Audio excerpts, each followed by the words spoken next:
Welcome back. This is the fourth and final part of my talk on scalar and mean curvature comparison by the Dirac operator.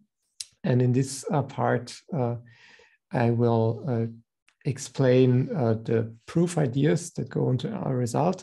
And more specifically, all of our results are kind of based on the same structure. The arguments are always structured in the same way. And we've kind of abstracted this to a new kind of differential geometric structure.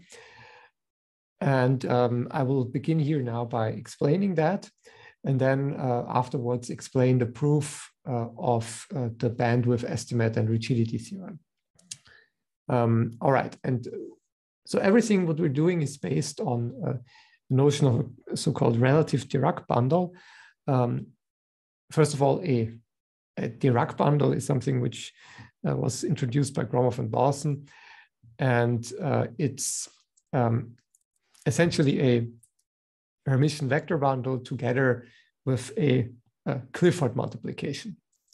So this essentially means that you have an action of the cotangent bundle on your vector bundle S, and it satisfies the property that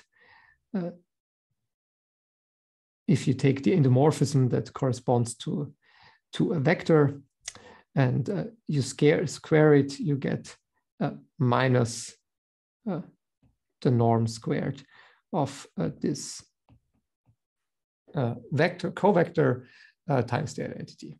And this kind of then extends to the Clifford algebra bundle of the cotangent bundle. And that's sort of what's written here. But this is kind of the essential structure. And if one has such a Dirac bundle, the reason why it's called Dirac bundle is that such an abstract structure always gives a Dirac operator where you sort of first apply the connection and then the Clifford multiplication. Or sort of, if you like to write it down in a coordinate frame,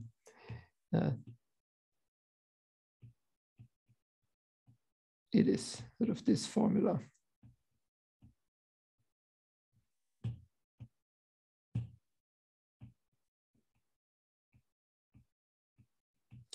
That's probably familiar.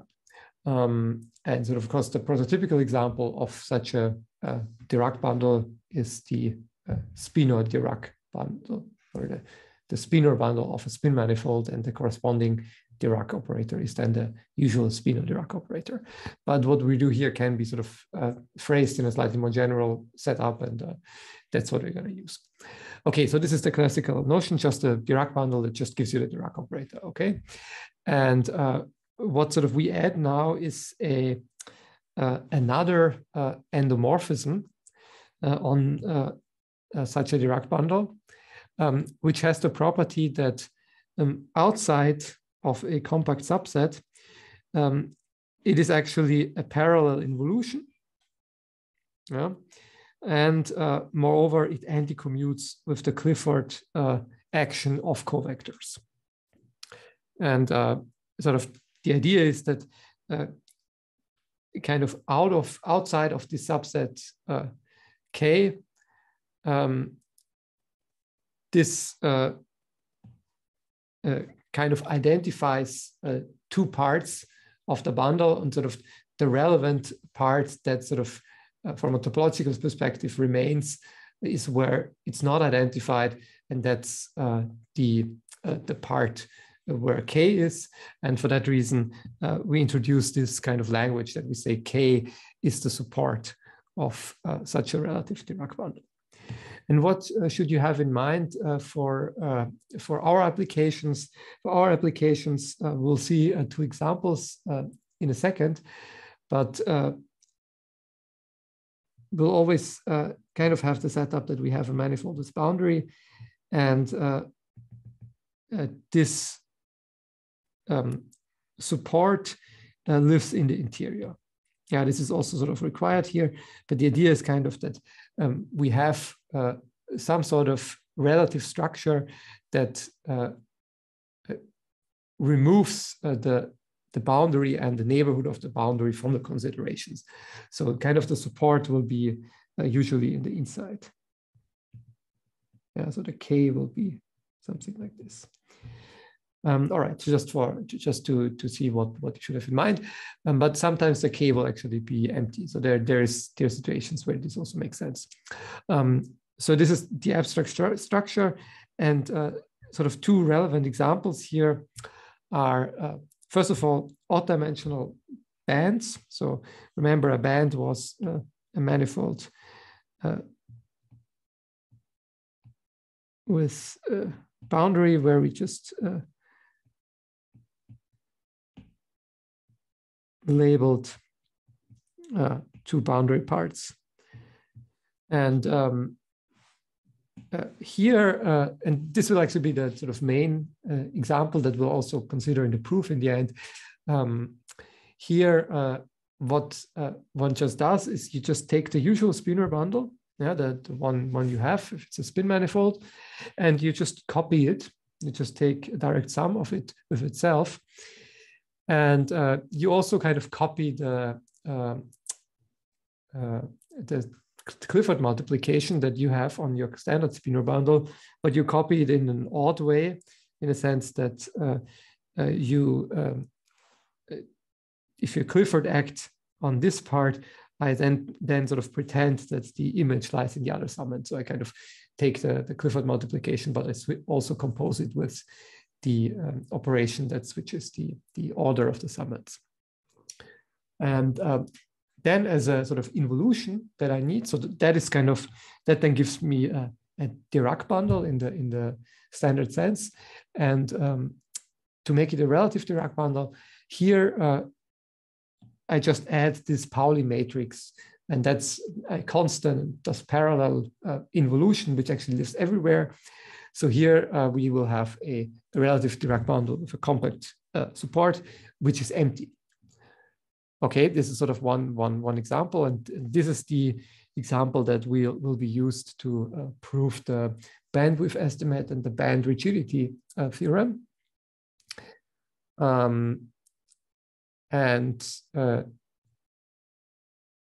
Moreover, another example, which will be, so this will be for, just to note this here, this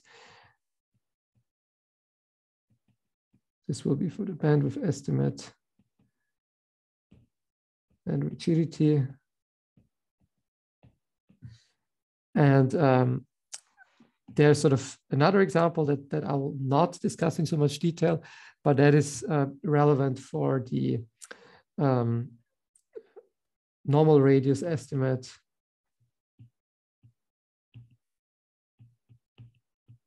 and the long neck problem.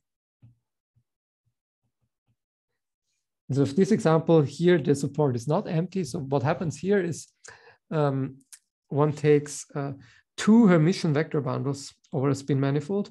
So if they are not Dirac bundles, they're just two vector bundles.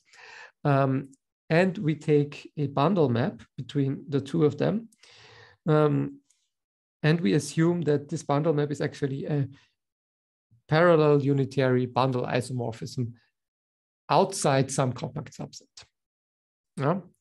And that's kind of this kind of, here it's more clear why it's called a relative bundle. This is kind of the kind of structure that you get if you want to study things like relative K-theory classes. Yeah, they would be represented by such bundles, by such pair of bundles together with an isomorphism outside some set.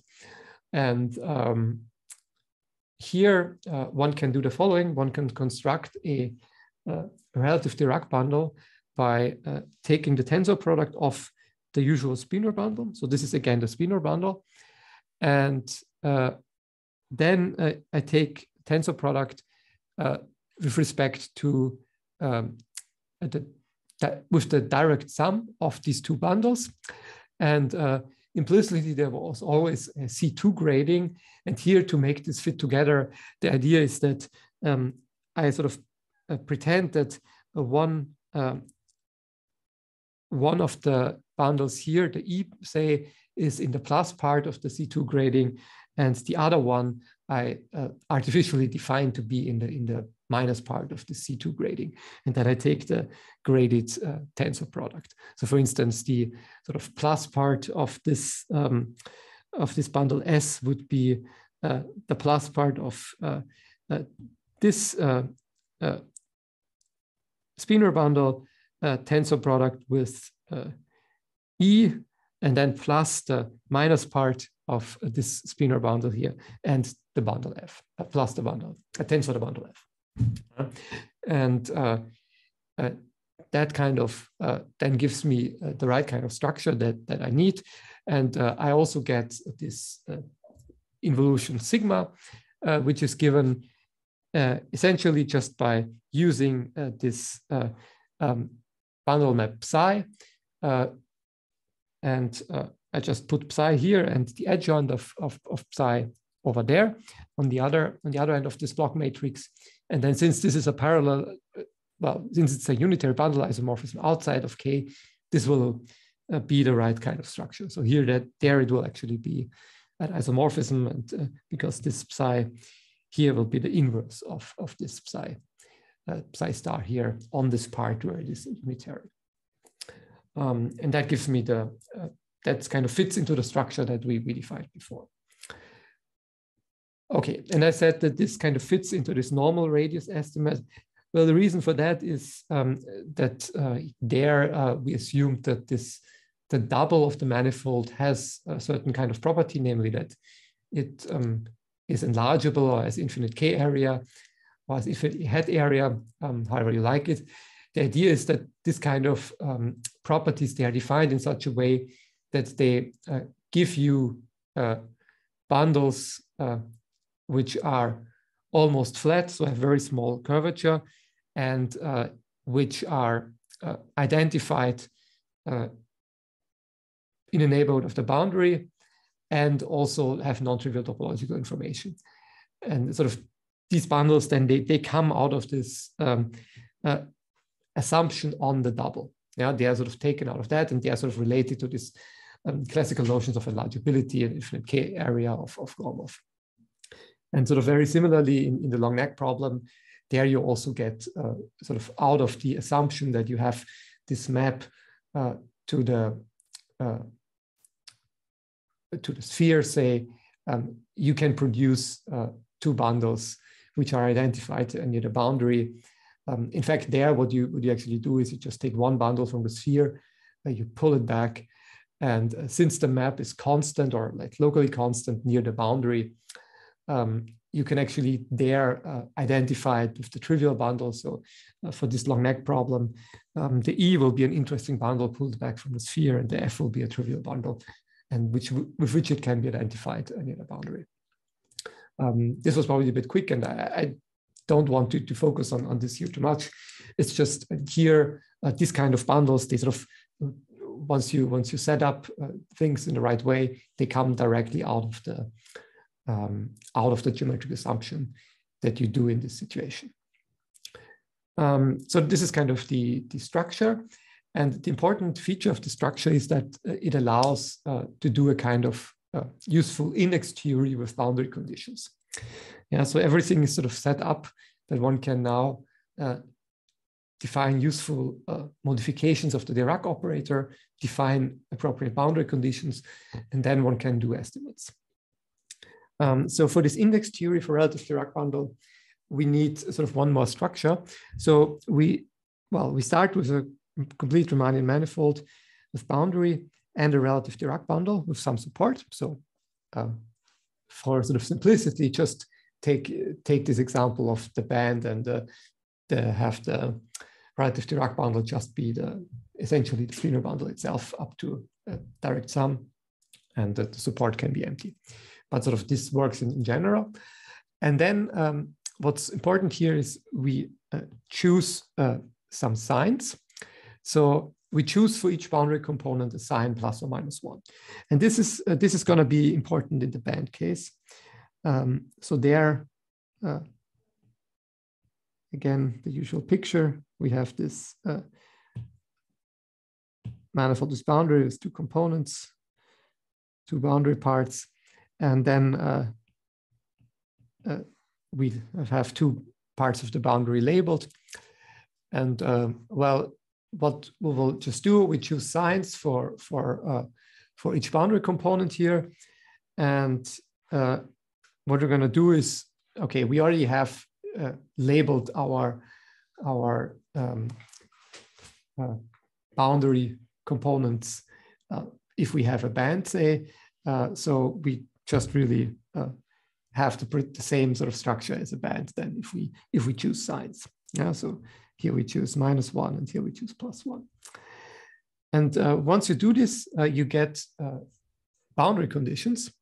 So essentially what one does is you look at this chirality operator, which consists of this involution sigma, which is part of the data of a relative Dirac bundle.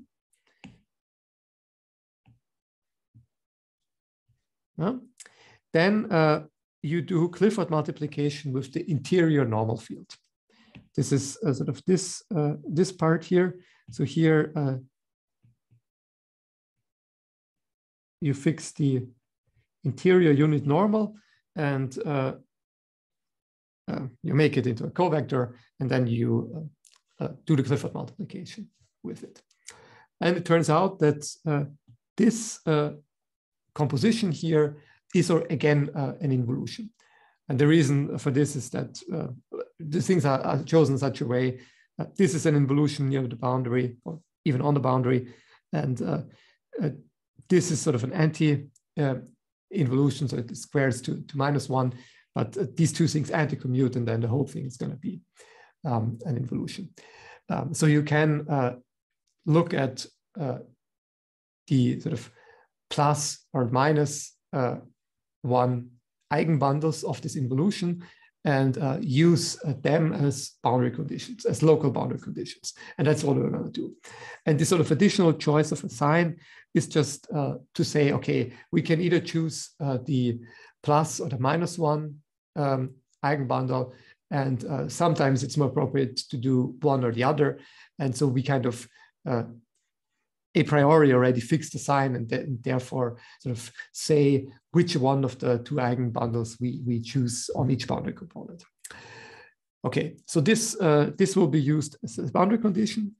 And the next step is we need to kind of bring this mean curvature quantitatively into play, and also like kind of distance estimates. And that will come through an additional ingredient, namely a potential, a zero-order term that we will add to the Dirac operator on a relative Dirac bundle. And to that end, we choose a bounded Lipschitz function. Here, it's actually going to be important later that we really allow low regularity. So here, a priori, this might only be Lipschitz. So the typical example that one has in mind is that psi will be some function that depends on a distance function, where the distance function is taken to be the metric distance to some subset or something like that. And a priori, this is only Lipschitz and not necessarily smooth everywhere.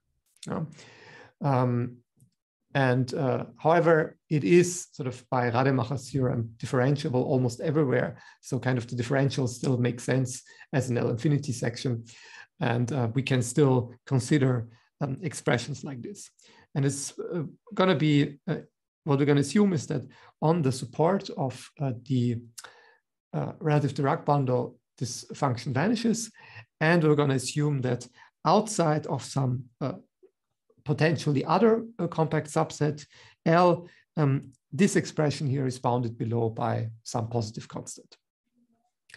And now the idea is, what we do is we consider this operator B psi, which is the Dirac operator plus a potential term, and the potential is really just the function psi and times the involution sigma. And the point of this operator here is that if one computes the square of it, going to do that here. Then one gets, of course, the Dirac squared. And one gets, of course, the second term here squared. And since sigma is an involution, you just get the multiplication by the function psi squared. And then you get, of course, you also get mixed terms. But the things are built in such a way that sigma and the Dirac operator d, they anti-commute. And for that reason, the mixed term is actually going to be the commutator of d in the function psi times sigma. And the commutator of a first order operator with a function is actually the principal symbol. So in that case, it's Clifford multiplication. And so the third term you get here is actually Clifford multiplication with the derivative of the function psi times sigma. And now the kind of the point here is that this part here, you can estimate it below by a number, namely by minus the norm of the differential of psi.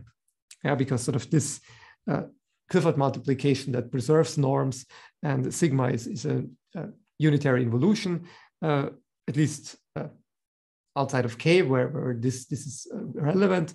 And for that reason, you kind of can, in the worst case scenario, bound this whole term below by minus the norm of what's in there. And this will tell you then sort of that this whole expression here can be bounded below by this expression. So outside of a complex subset, this expression here is bounded below by a positive constant. And that then ensures that this operator here you get is Fredholm, because sort of it is coercive at infinity, because you have this lower bound here outside of a complex subset. And in particular, one can get an index of this operator. And this is again implicitly using the C2 grading. So in fact, you actually only use the index of half of the operator. But this is sort of all encoded here in the structure of a Dirac and relative Dirac bundle.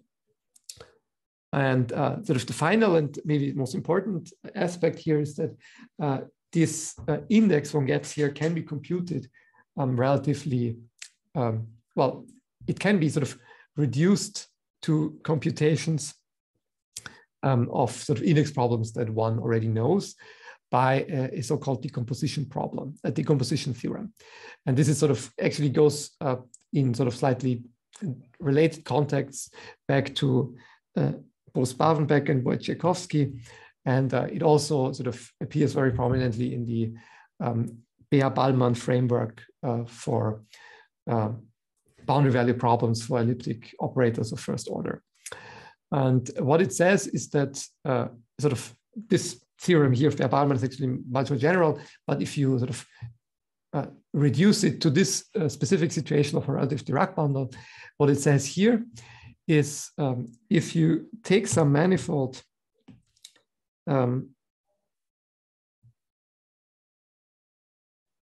let's say M, and I'm actually now drawing it not to have a boundary. It could also have a boundary, but the point is what you do is you get or you assume that you have a sort of two-sided compact hypersurface sigma. And then what you do is, well, you have a relative Dirac bundle structure on the whole manifold M. And you do what we did here. So we choose such a Lipschitz potential, we choose some signs of boundary components. If there are other boundary components, let's say there are. And then what we do is we cut open this manifold M here to obtain a manifold M prime. where we have the same thing, but what we do is we just cut it open along this chosen two-sided hypersurface so that we kind of get two components of it.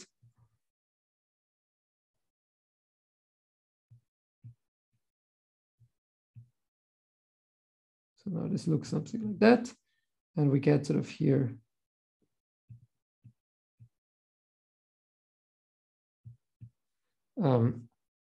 another part where now we have sort of here sigma and another copy of sigma. And now the M prime, it could also be that this is not, does not cut the manifold into two connected components. So it could also be something like this, where you just open a torus somewhere. That's also fine. What happens all the time is if you cut it open, you now get sort of one more boundary component. You kind of double this one thing in the middle, which is not a boundary here, and you get two additional boundary components in this manifold M prime. And now the statement is that the index actually doesn't change if you do this procedure. Yeah. So if you do this, you can of course take this function psi, which lived on M. You kind of restrict it to each component. You get the corresponding function psi again, and you choose signs where sort of here, maybe here you had some sign S here on this boundary component. And now you take the same sign here, and also you take the same sign.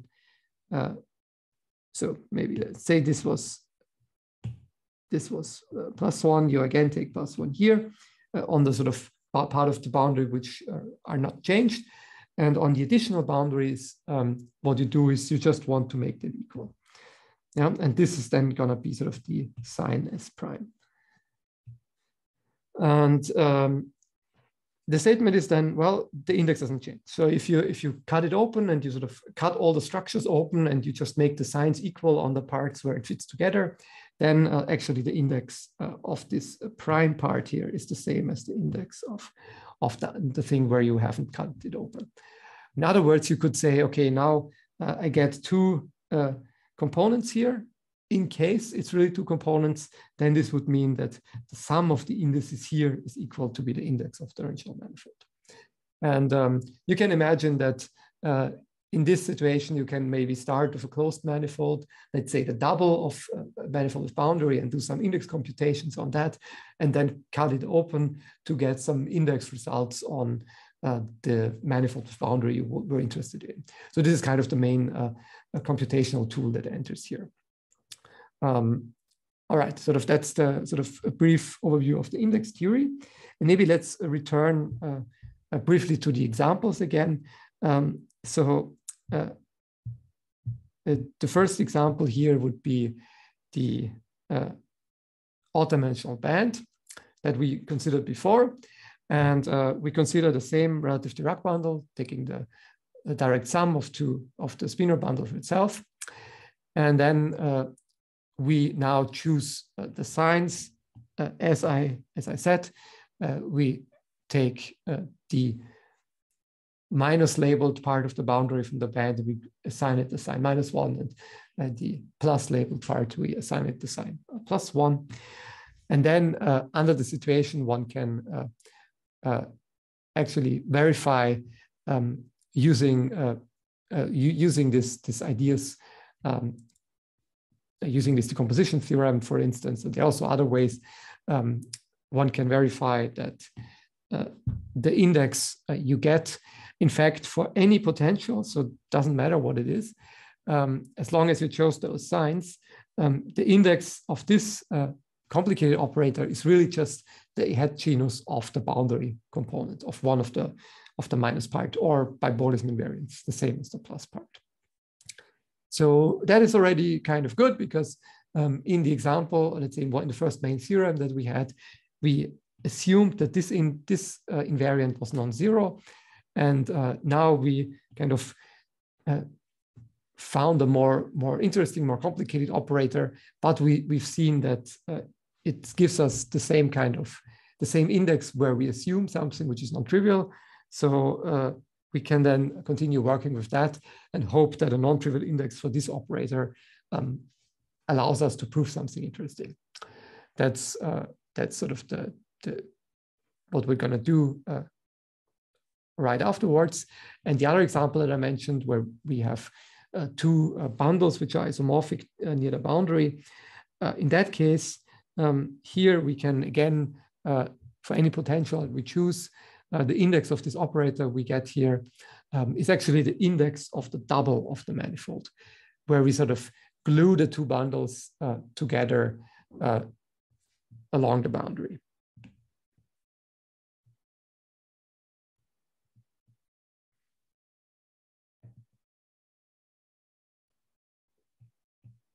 Yeah, so if this was M, and this whole thing would be the double.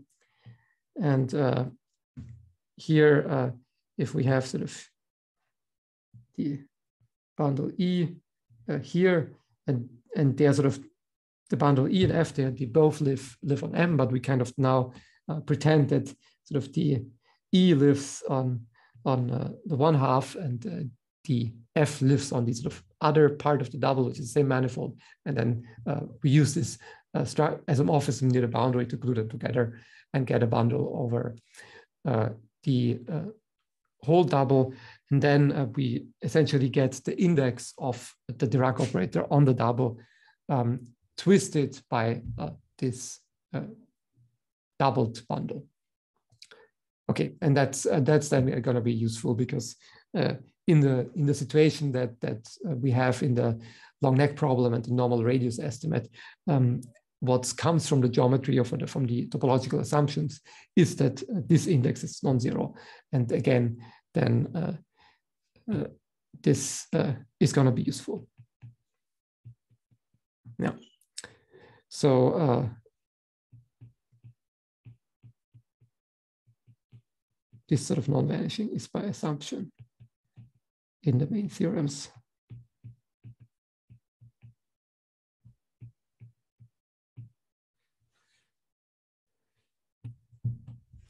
Okay, and now sort of this sort of concludes the discussion of the structure, and I want to sort of finish by explaining the logic of the proof. And I will sort of I could sort of give a more general argument which sort of just uses relative Dirac bundles in certain situations, but I will sort of, for concreteness, then focus again on the band case and focus on sort of essentially the proof of the first main theorem, the band of estimates and the band rigidity.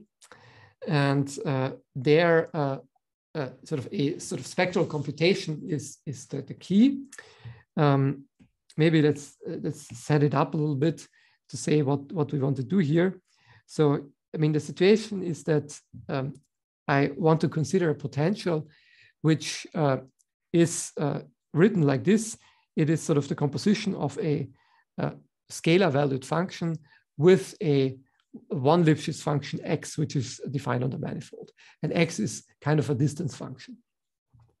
And sort of the setup that we want to do here is the following. So we consider a band V, and let's say that the width, so the distance between the two boundary components, is bounded below by 2L, and the scalar curvature is bounded below by n times n minus 1, and the mean curvature of the boundary is bounded below by minus the tangent of NL over 2. And L lies between 0 and pi over n. So this is precisely the setup of essentially all of our theorems, but it's specifically for the band case where you have this width. And if you have this width, you kind of take the sort of metric distance functions to both of the boundary components. You can combine them in such a way to get a one Lipschitz function x in the interval minus L to L, which is 1 Lipschitz,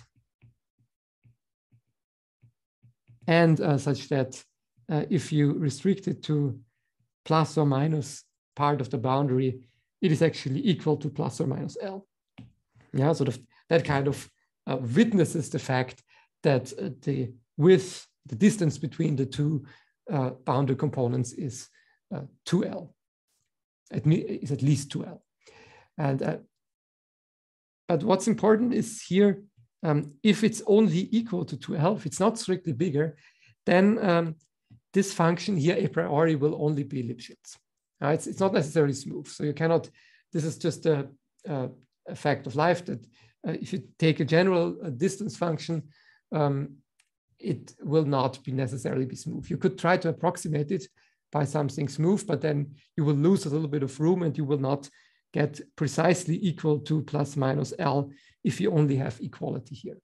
Yeah, so this is kind of the part where a priori we need to assume a little bit of lower regularity and allow this function to be only Lipschitz and not necessarily smooth. But this sort of index theory that I mentioned before, this works under this assumption. There is no problem here. And in particular, if we assume that the head genus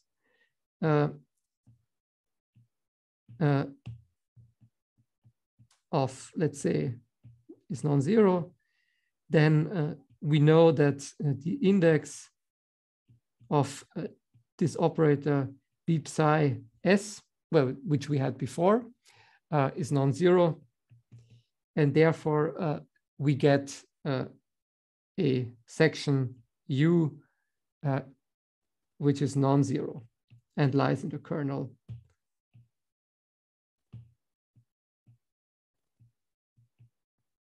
of the operator. Yeah, this is sort of, again, the same argument as in the sort of classical idea how you use the Dirac operator method to get obstructions to positive scalar curvature. If you have a non-vanishing index, you get a non-vanishing section in the kernel, and then you can try to prove something with that. It's the same idea, but the sort of estimate that we get here and sort of the formula that before was just this classical Schrödinger-Lichner-Rovitch formula, which only involved the scalar curvature and some Laplacian term, now becomes more complicated. And that is the formula that is already printed here. If we take such an element in the kernel, we actually get 0 here. So here we take the L2 norm squared of the operator applied to the section. If this is a section in the kernel, this is 0. And then there is sort of a formula which is now sort of the more complicated version of the Schrödinger-Lichner-Rovitch formula, which is sort of relevant for this operator. And it looks like this. So here you get, again, sort of essentially the same kind of terms to start with. So you get the scalar curvature over 4. You get also another term that is kind of corresponds to this Laplacian term. And there is sort of one slight refinement of this Laplacian term. So rather than just pretending that this can be bounded below by 0, which it can, you can actually make a slightly more refined estimate.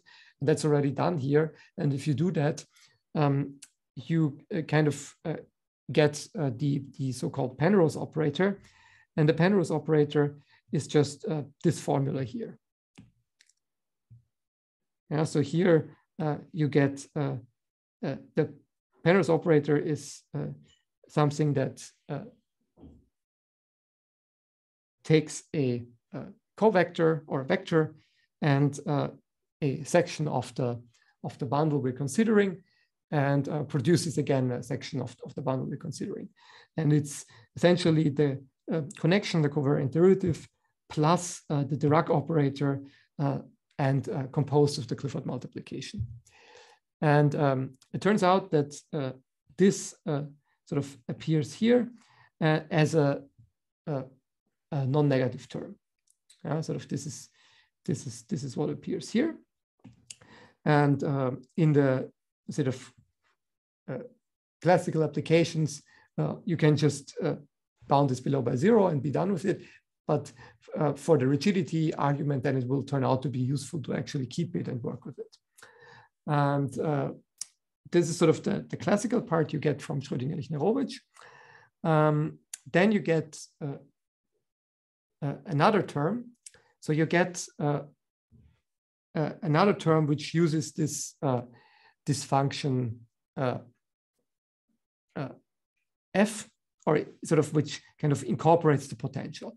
And that's basically this term f squared plus Clifford multiplication with the sort of differential of psi. And this can be then rewritten as Clifford multiplication of the differential of x times the derivative of f at the point x. And sort of that is the term that appeared when we studied the square of the operator p. So this is kind of this latter part of the square of the operator p, that turns up here. And that sort of kind of depends crucially on this potential here. And notice that we have not yet chosen the function f. So we will still do that. But before we do that, let me come to the final term. So the final term comes from Green's formula, from partial integration. Essentially, there's a boundary term that makes use of the boundary conditions that we consider. So here, sort of implicitly, when I write this, I mean we sort of consider sections such that on the boundary they are in this appropriate eigenbundle. And then it turns out that sort of for this kind of Dirac operators, if one studies this boundary term, the mean curvature of the boundary turns up, and that's sort of important, and that's what we kind of hope, and which will be useful for our results. And now the idea is we have sort of these terms, and we already know that we have an estimate on the scalar curvature. So this part here is bounded below by n times n minus 1 over 4. And if we kind of combine this with this factor outside here, we actually have a lower bound of sort of n squared over 4 if we combine sort of the scalar curvature in this part here. And sort of this, for now, I say we can bound it below by 0. And in order sort of to get a sort of contradiction or kind of a balance with the fact that this is 0, ideally, I would like that sort of all these things summed up together are also bounded below by 0, because if that happens, then I can sort of conclude that everything in a sense together must be 0, and I can continue with the argument or get a contradiction if I actually get a little bit more. And for that reason, now it's going to be important to choose this function f here. And of course, in the sort of actual proof, what one does is the f is already chosen in advance.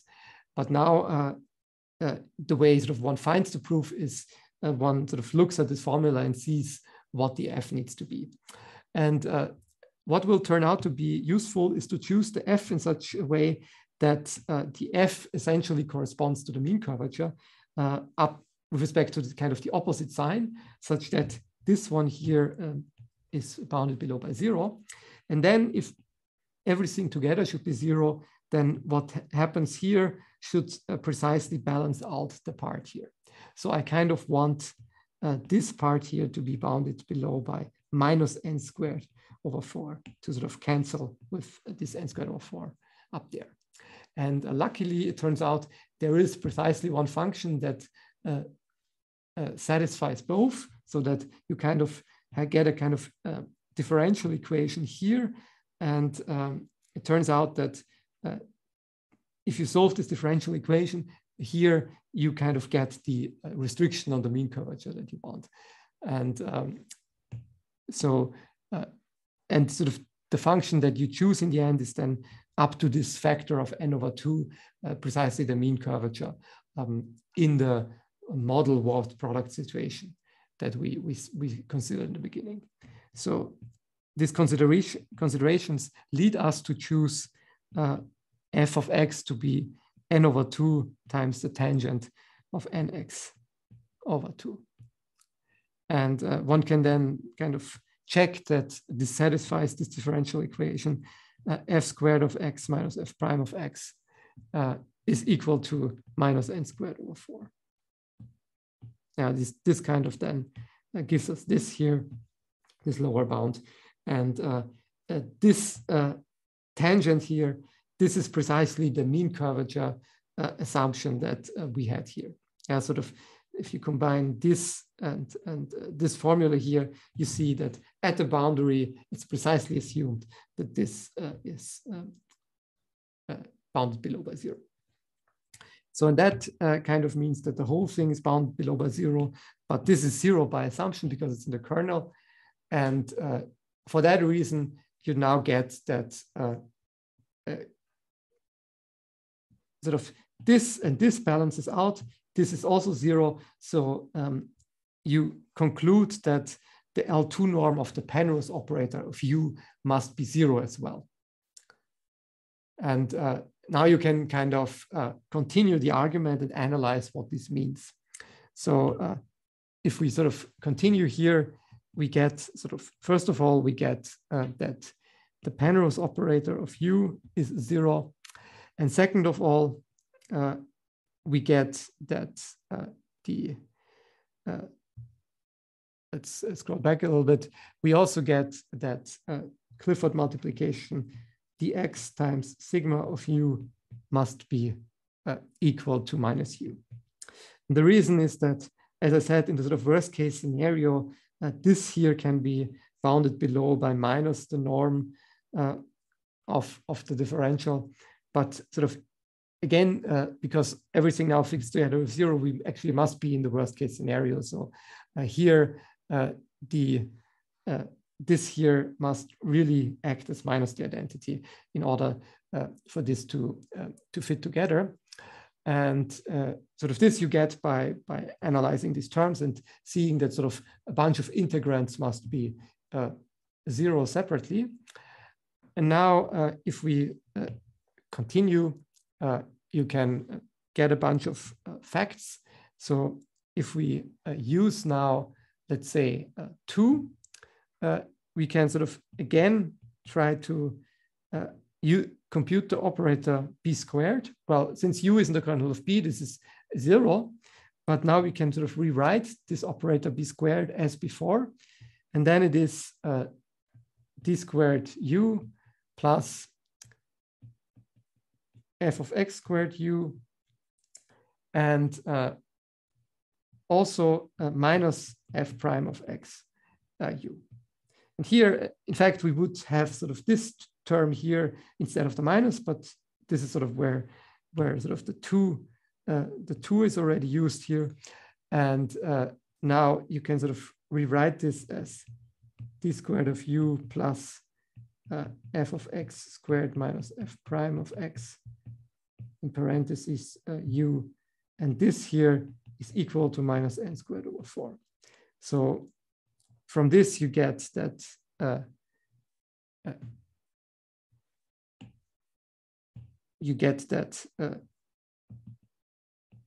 d squared U is n squared over 4 times U, if you rearrange terms here, because this here is 0, and bring it on the other side, you get that. But then now this d or d squared is an elliptic operator, so you get actually that U is a C infinity section by sort of elliptic regularity.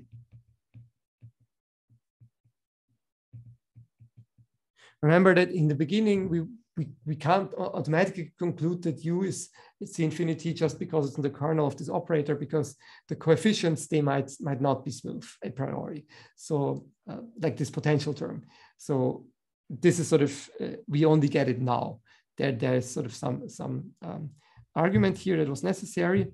And one can then continue so one can sort of use this vanishing of the Penrose operator and sort of rewrite the Penrose operator and get that the connection of U is equal to minus 1 over n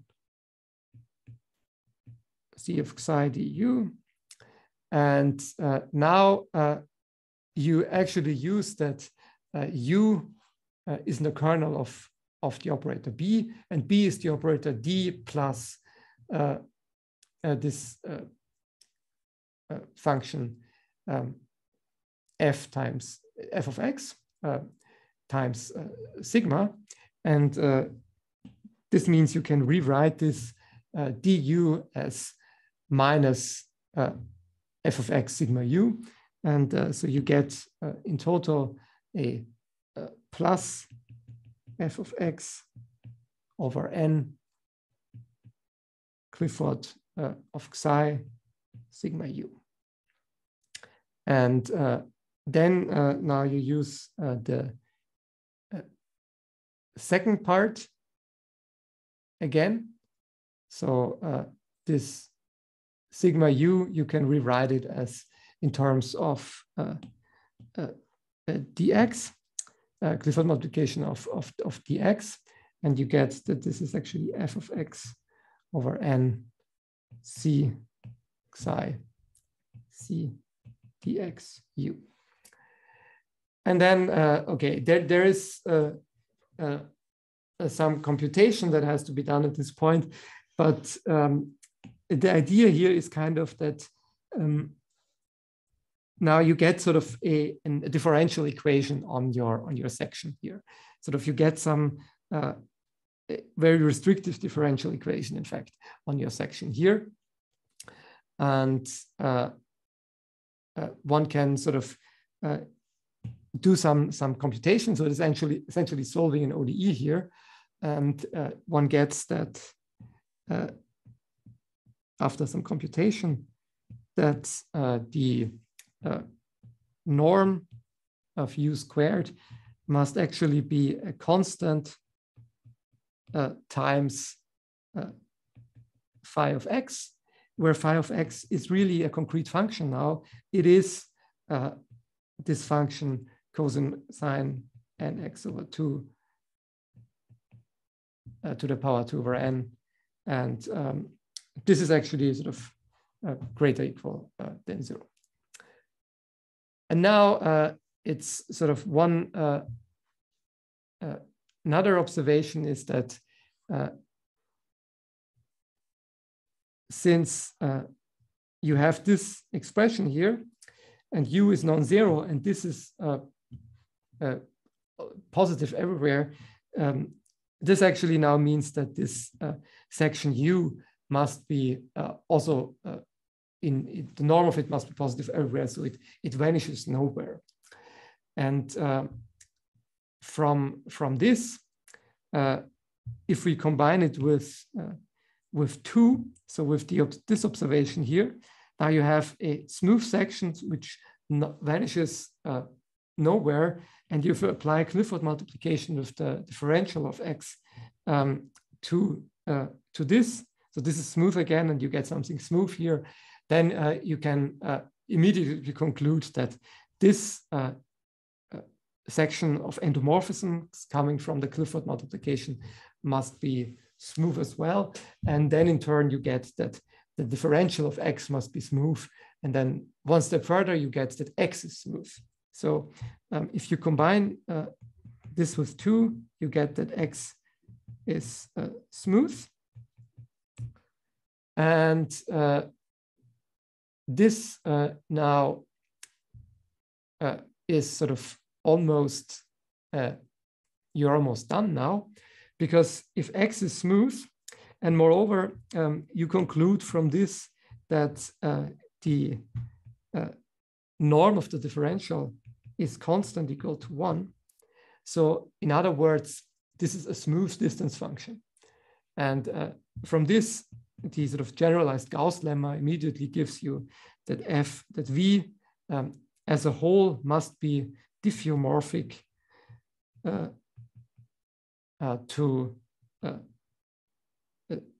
a cylinder, because sort of there's no critical points in this function. And moreover, sort of what you get on the metric side from the generalized Gauss lemma is that the metric G corresponds to a family of metrics Gx on the manifold M plus dx squared. Where sort of Gx x ranging from minus L to L is a sort of smooth family of metrics. So, and the only thing that remains now to prove the sort of rigidity part of the theorem is to conclude that actually this smooth family of metrics is actually the Watt product family. So it's actually one metric, and you just rescale it by a variable function. And sort of this is done using some further computations which allow you to compute the Hessian of X. So essentially by looking at this formula again more closely and sort of trying to figure out what Clifford multiplication with the derivative of dx is. That's the Hessian. So sort of the Hessian kind of is built by looking at the covariant derivatives of dx. And what you do is you kind of analyze what Clifford multiplication with this is doing on U. And sort of using the formulas that we already had, one gets a formula here. And it precisely looks like this. So you get minus 2 over n f of x, and then c xi minus dx xi dx applied to u. And then again, the argument that since u is not vanishing everywhere, you actually get a formula, and also because the Clifford multiplication is non-degenerate, you actually get a concrete formula for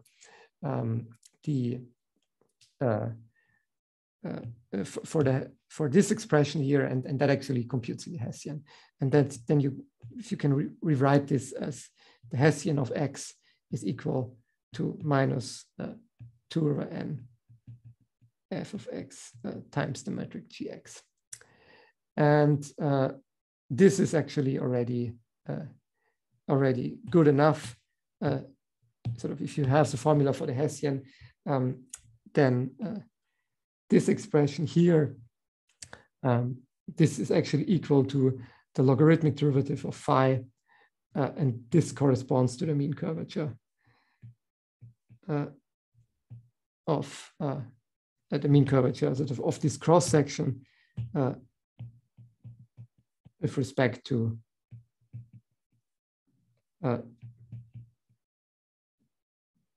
the Watt product metric that we wanted. And so sort of the metric that we have now, we have seen that it satisfies the same ODE as the Watt product metric that we want, and therefore it must be equal to be the Watt product metric. So we get that gx is actually phi squared of x times a metric gm, where gm is really the restriction of, let's say, G to some cross section, let's say the 1 and 0. And that sort of proves sort of the rigidity part of our main theorem. So we have sort of, under this assumption that we started out here, that we have this band with this width here and this mean curvature and scalar curvature bounds, we have concluded that it's actually a Watt product. And one final step that I'll just mention is that one can sort of, again, try to stare at this formula a little bit, and one then sees that this will also mean that if you take this section and you restrict it to any cross section, then with respect to the induced spinor connection there, it's actually parallel. So kind of the section you get here gives you on every cross section a parallel spinor. And that is sort of this final addendum that we also had, that in this rigidity situation, we get a parallel spinor on the cross section. And it's actually just a restriction of this U here, and then just figuring out what the appropriate spinor connection on the cross section is. All right, then if that kind of proves the first theorem from the first part of my talk, and it's sort of similar kind of arguments work for all the other results. So in the other results, we didn't have quite a rigidity theorem because we just had estimates, but they also follow by just looking at such a formula. And if you don't want to have rigidity, just an estimate, it's actually easier. Then you just need to produce a contradiction and show that you can get something positive here, even though it's zero. But sort of this, I wanted to focus on this argument because it kind of shows everything that goes into it. All right, so this was the proof idea. And thanks a lot for staying so long and making it this far. I hope this was informative. And in case you have any further questions or any questions at all, just get in touch with me via email or via one of these Zoom discussion sessions that we might have during this workshop. Yeah, thanks again for listening, and see you soon.